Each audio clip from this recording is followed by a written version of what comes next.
देखते हैं multiplicative property of a complex number और देखेंगे किस तरीके से हम दो कॉम्प्लेक्स नंबर को मल्टीप्लिकेशन कर सकते हैं। ठीक है, यहां देखिए मेरे पास दो कॉम्प्लेक्स नंबर हैं, एक है Z1 और एक है Z2।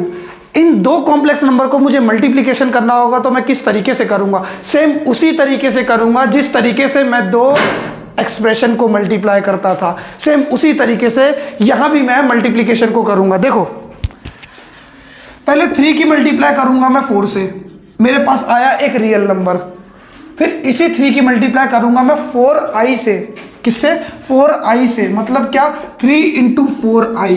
नंबर की नंबर से मल्टीप्लाई करो। क्या? नंबर की नंबर से मल्टीप्लाई करो और आंसर लिख दो। ओके, मल्टीप्लिकेशन हो गया। अब मैं इस 3i की मल्टीप्लाई इससे करूंगा और फिर इस 3i की मल्टीप्लाई इस 4i से करूंगा। तो ध्यान से दोस्तों, अब ध्यान से देखना, बहुत ही इंपॉर्टेंट चीज है जो मैं यहाँ पे बताने वाला हूँ। यहाँ गलती कर दोगे तो सब गलत कर दोगे। मैं अलग से आपको बताता हूँ कि मैं किसकी मल्टीप्लिकेशन कर रहा हूँ। 3i की मल्टीप्लिकेशन कर रहा हूँ 4i से। तो पहली चीज, नंबर की नंबर से मल्टीप्लिकेशन करो। 3 की 4 से मल्टीप्लिकेशन करो तो मुझे आंसर मिलेगा 12। ओके, अब i और i की मल्टीप्लिकेशन करो तो आंसर क्या मिलेगा आपको? i का स्क्वायर। और मैं अच्छी तरीके से जानता हूं i के स्क्वायर का आंसर होता है -1। क्यों? क्योंकि i की वैल्यू होती है √-1।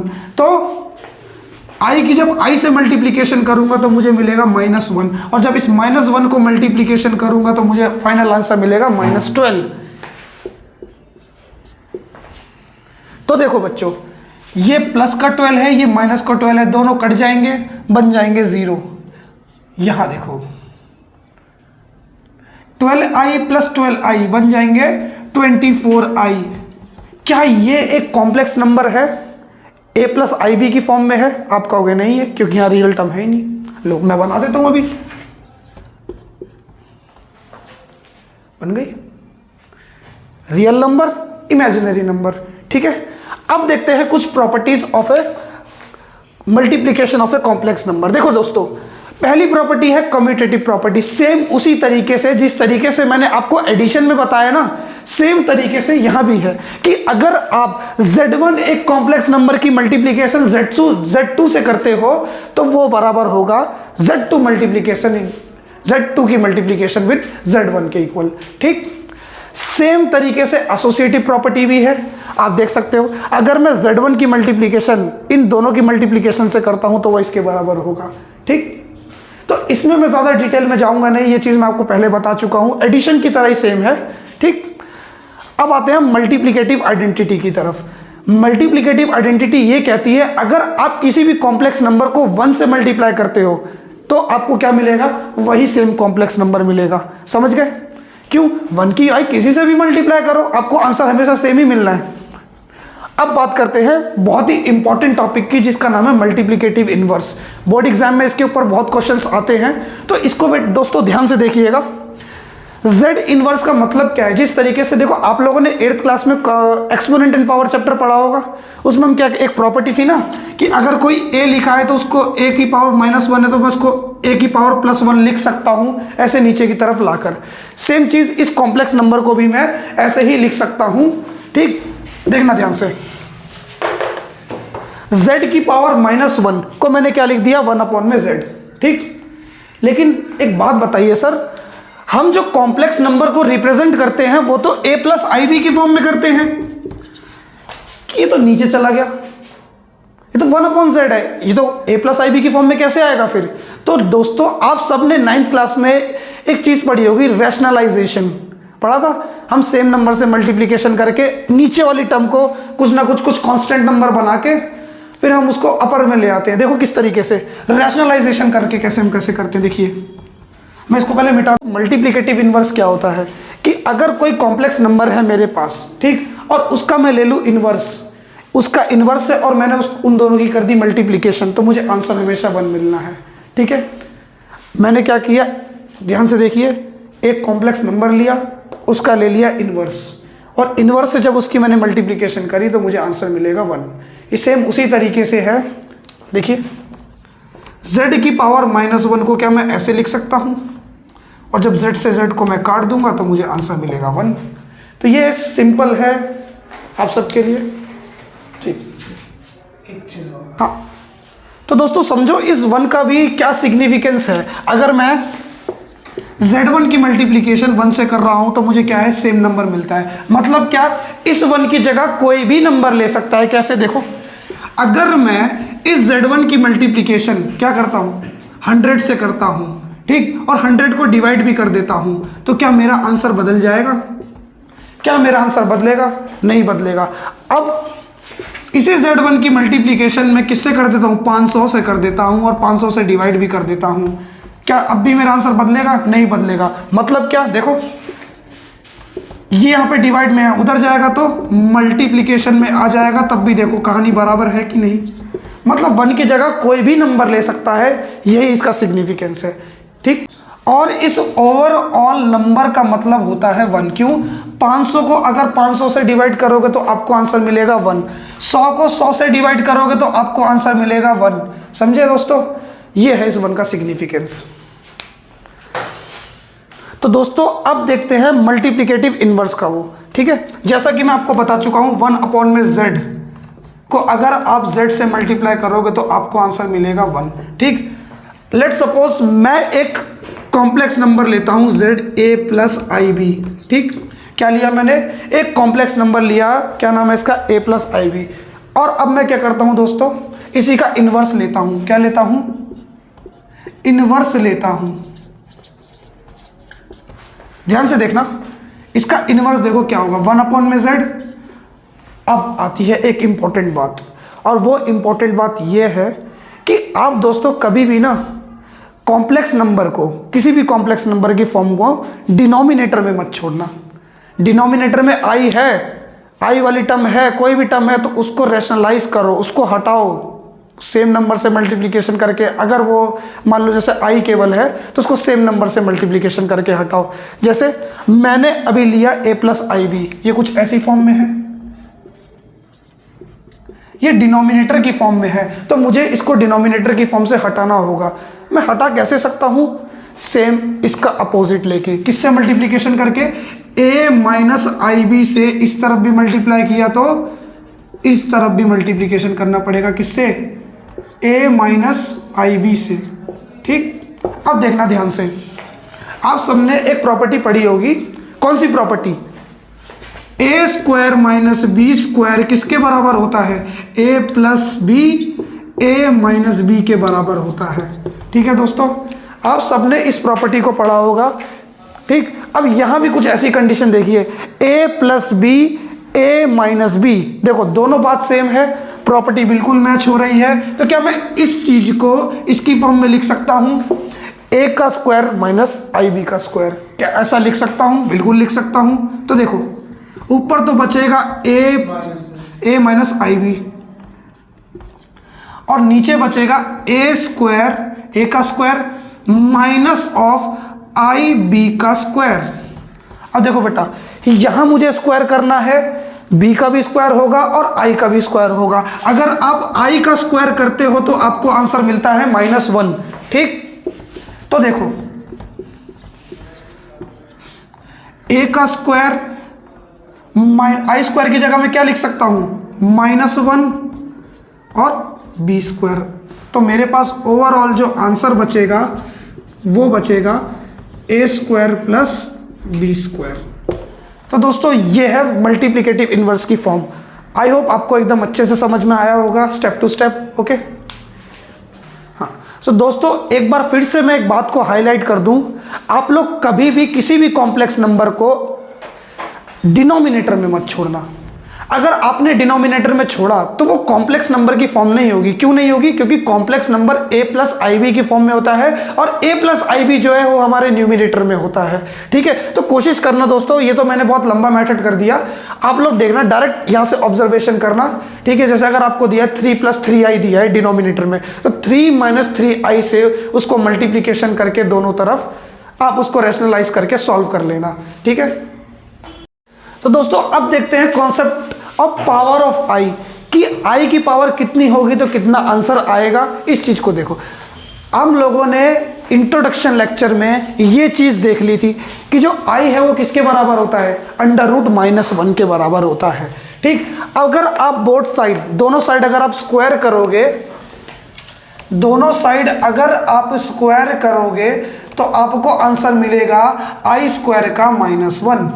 ठीक, यहां देख सकते हो आप, जैसे स्क्वायर का मतलब ही क्या है दोस्तों, 2 बार मल्टीप्लीकेशन करना, और जब देखो आप इन दोनों की मल्टीप्लीकेशन करोगे तो आपको मिलेगा ये कुछ ऐसा। ठीक, अब देखो दोस्तों, अब इसी i² का अगर मैं एक और बार स्क्वायर कर दूं, क्या कर दूं, i² का एक और बार स्क्वायर कर दूं तो -1 का भी क्या हो जाएगा, स्क्वायर हो जाएगा, i की पावर हो जाएगी 4 और ये बन जाएगा, देखो -1 × -1 जो कि किसके बराबर आ जाएगी, 1 के बराबर आ जाएगी। तो i का स्क्वायर का जो वैल्यू होगा वो होगा -1 और i की पावर 4 की वैल्यू क्या होगी, 1। ठीक है, अब देखना दोस्तों एक चीज और, अगर मेरे पास कुछ ऐसा लिखा है तो इसका आंसर क्या होगा, इसका आंसर क्या होगा, देखो ध्यान से देखना, मुझे पावर माइनस में सॉल्व करनी बिल्कुल नहीं आती, प्लस में मुझसे जो मर्जी पावर सॉल्व करा लो मैं उसे सॉल्व कर दूंगा, लेकिन मुझे पावर माइनस में सॉल्व करनी नहीं आती, तो मैं इसको करूंगा कन्वर्ट। क्या मैं इसको कुछ ऐसे लिख सकता हूं, मल्टीप्लिकेटिव इनवर्स में आपने देखा था। अब दोस्तों वही बात मैंने आपको बताया था, याद करो कि हम जो है इस i को डिनोमिनेटर में नहीं छोड़ सकते, है ना, किसी भी कॉम्प्लेक्स नंबर को हम डिनोमिनेटर में नहीं छोड़ सकते, तो इसके लिए मुझे क्या करना पड़ेगा, जी बिल्कुल बिल्कुल बिल्कुल सही, आप बिल्कुल सही समझे, इसका मुझे करना पड़ेगा रैशनलाइजेशन। तो देखो इसी i की मल्टीप्लाई i से कर दूंगा, ऊपर भी और नीचे भी, क्यों, क्योंकि देखो ना i से i कट जाएगा, बात बराबर, कोई बात बदली क्या, नहीं बदली, बात अभी भी सेम है।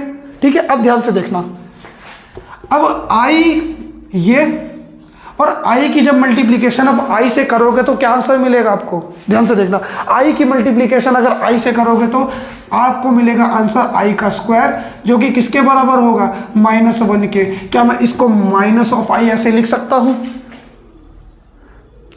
तो ये है इसका करने का तरीका। देखो दोस्तों मैंने कितनी सिंपल वे में इसको सॉल्व किया है, आप लोगों को भी इसी तरीके से सारे न्यूमेरिकल्स को सॉल्व करना है, समझे। ठीक, देखो मेरे पास 2 क्वेश्चन है, एक है i की पावर 38 और एक है i की पावर 93। अब मुझे अगर इसको सॉल्व करना है तो मैं किस तरीके से करूं, सर हमने तो i² हमको सॉल्व करना आता है, i की पावर सॉल्व करना आता है, इतनी बड़ी पावर कैसे सॉल्व करेंगे हम, क्या बोला मैंने, i का स्क्वायर सॉल्व करना आता है, i की पावर 4 सॉल्व करना आता है, लेकिन ये सॉल्व नहीं करना आता, तो सिंपल सी बात है, इसको कन्वर्ट कर लो i की स्क्वायर की फॉर्म में। देखो दोस्तों क्या मैं इसको इस तरीके से लिख सकता हूं, अगर आपको ये बात समझ में आ गई तो मुझे बताओ कि मैं i का स्क्वायर 19 इस तरीके से लिख सकता हूं इसको, क्यों, क्योंकि पावर क्या है, दोनों मल्टीप्लिकेशन हो जाती है, 19 को 2 से इंटू करोगे तो आपको वही चीज मिल जाएगी। तो बताओ ये बात क्लियर है। अब बताओ मुझे i का स्क्वायर का आंसर क्या है, -1। जी बिल्कुल आप सही समझे, इसका आंसर है -1। और अब देखो -1 की पावर ऑड है, अगर -1 की पावर ऑड है तो मुझे आंसर क्या मिलेगा, हमेशा -1 मिलेगा। अगर इसकी पावर इवन होती तो मुझे आंसर क्या मिलता, +1 मिलता। कैसे मिलता जरा देखोगे एक बार, चलो आपको मैं ये चीज भी दिखा देता हूं कि ऐसा होता क्यों है कि इवन पावर है तो आंसर प्लस मिलता है, ऑड पावर है तो आंसर माइनस मिलता है। तो ध्यान से देखना, -1 की पावर अगर मैं क्या ले लूं, 4 ले लूं, और -1 की पावर अगर मैं एक ऑड नंबर ले लूं जो कि है 5। अब देखना बच्चों, क्या मैं -1 की पावर 4 को कुछ इस तरीके से लिख सकता हूं, किसी की पावर 4 होना का मतलब क्या है, उस नंबर को 4 बार मल्टीप्लाई कर दो। अब देखो -1 की जब मल्टीप्लाई आप -1 से करोगे, प्लस माइनस प्लस, जी हाँ दोस्तों बिल्कुल 1 आएगा। उसके बाद सेम चीज यहां भी -1 की मल्टीप्लिकेशन अगर आप -1 से करोगे तो आपको आंसर मिलेगा 1, तो 1 × 1 आंसर क्या बचेगा, 1, खत्म बात। सेम चीज अगर मैं i की पावर 6 ले लूं, देखना तो यहां क्या है, -1 की मल्टीप्लिकेशन फिर से -1 से कर दो, देखो फिर इन दोनों की मल्टीप्लिकेशन होगी, फिर मुझे आंसर मिलेगा 1। तो आंसर हमेशा पॉजिटिव रहेगा। लेकिन अब देखना ऑड के केस में देखना, -1 की मल्टीप्लाई -1 से करोगे -1 से करोगे, -1 से 1 2 3 4 एंड आखिरी का है 5। अब देखना दोस्तों ध्यान से, इस -1 की मल्टीप्लाई अगर आप इस -1 से करोगे तो आपको मिलेगा आंसर 1। इसकी कहानी खत्म। अब इसको देखो, -1 की मल्टीप्लिकेशन अगर आप -1 से करोगे तब भी आपको आंसर मिलेगा 1। अब आखिरी खाली बच गया, ये क्या लिख दूं उसको, -1। देखो 1 × 1 1। अब 1 की मल्टीप्लाई अगर आप -1 से करोगे तो क्या मिलेगा मुझे आंसर, -1। तो मैं एक कंक्लूजन पॉइंट समझ गया, और वो कंक्लूजन पॉइंट ये है कि अगर -1 की पावर अगर इवन होगी तो मुझे आंसर क्या मिलेगा, पॉजिटिव का 1। और अगर -1 की पावर अगर मेरी ऑड होगी तो मुझे आंसर क्या मिलेगा, -1। तो दोस्तों आई होप आपको एकदम अच्छे से क्लियर होगा ये। अब दोस्तों सेकंड क्वेश्चन है हमारे पास, i की पावर 93। अरे सर ये तो पूरी तरीके से भारी हो गया सर, अगर इवन नंबर होता तो हम ट्राई भी करते सॉल्व करने की, अभी ऑड वाले को कैसे सॉल्व करें सर। अरे बड़ा आसान है भाई, क्यों घबराते हो यार। i की पावर है 93, तो देखो मुझे इवन पावर में सॉल्व करनी आती है i की पावर, तो मैं इसको कन्वर्ट करूंगा इवन पावर में। तो क्या मैं इसको कुछ इस फॉर्म में लिख सकता हूं दोस्तों, मुझे बताना, क्या मैं इसको इस फॉर्म में लिख सकता हूं, i × i की पावर 92। देखो दोनों का बेस सेम है, इसकी पावर 1 इसकी पावर 92, क्या आंसर मिलेगा, यही सेम आंसर। तो दोस्तों देखो अब क्या इसको सॉल्व कर सकते हो आप, हाँ सर बिल्कुल कर सकते हैं। 92 में 92 ऐसा कौन सा नंबर है जिसमें मैं 2 मल्टीप्लाई करूँ, ऐसा कौन सा नंबर है जिसमें मैं 2 की मल्टीप्लिकेशन करूं तो वो क्या मिल जाए मुझे, 92 मिल जाए। तो देखो ध्यान से देखना, हाँ तो 92 को अगर आप 2 से डिवाइड करोगे तो आपको मिलेगा 46। तो क्या मैं इसको कुछ इस तरीके से लिख सकता हूं क्या दोस्तों, i की पावर 2 और इसकी पावर 46। देखना आप ध्यान से, इस i को ऐसे ही छोड़ दो, i² की अगर आप i² का आंसर क्या आता है हमेशा, -1। और -1 की पावर कैसी है दोस्तों, एक इवन नंबर है, क्या है, एक इवन नंबर है। और जब भी किसी -1 की पावर जब भी इवन होती है तो मुझको आंसर मिलता है +1। और जब मैं इस +1 की मल्टीप्लिकेशन करूंगा तो मुझे आंसर मिलेगा i। तो आई होप आपको ये चीज समझ में आई होगी। आपके लिए कुछ होमवर्क है मेरे पास, ये 3 सवाल हैं आपके लिए। आप इन सवालों को अटेम्प्ट करिए और कमेंट सेक्शन में इनके आंसर को ज़रूर बताइए। मैं आप सबके कमेंट पढ़ूंगा और जिसके आंसर मुझे अच्छे लगेंगे, जिसका आंसर सही निकला होगा, मैं नेक्स्ट वीडियो में उसका नाम भी अनाउंस करूंगा। तो दोस्तों ये कुछ होमवर्क सवाल है आप सबके लिए, आप इनको अटेम्प्ट करें। और आपको कोई भी डाउट आता है, आपको कोई भी सॉल्यूशन पूछना है, आपको अपनी गलती पता करनी है, तो आप हमारे व्हाट्सएप नंबर पर कॉन्टैक्ट कर सकते हैं, हमारी ईमेल पर मेल कर सकते हैं। जब भी आप करेंगे, आई होप हम लोग कोशिश करेंगे आपकी जल्द से जल्द आपकी प्रॉब्लम को सॉल्व करने के लिए। और इतना मान के चलिए कि दोस्तों हम 3 या 4 दिन में आपकी प्रॉब्लम का सॉल्यूशन ज़रूर भेज देंगे, हो सका तो उसी दिन भेज देंगे अगर हमारे पास टाइम बचता है तो। ठीक है दोस्तों, तो आप बिल्कुल कभी भी हमारे को कांटेक्ट कर सकते हैं।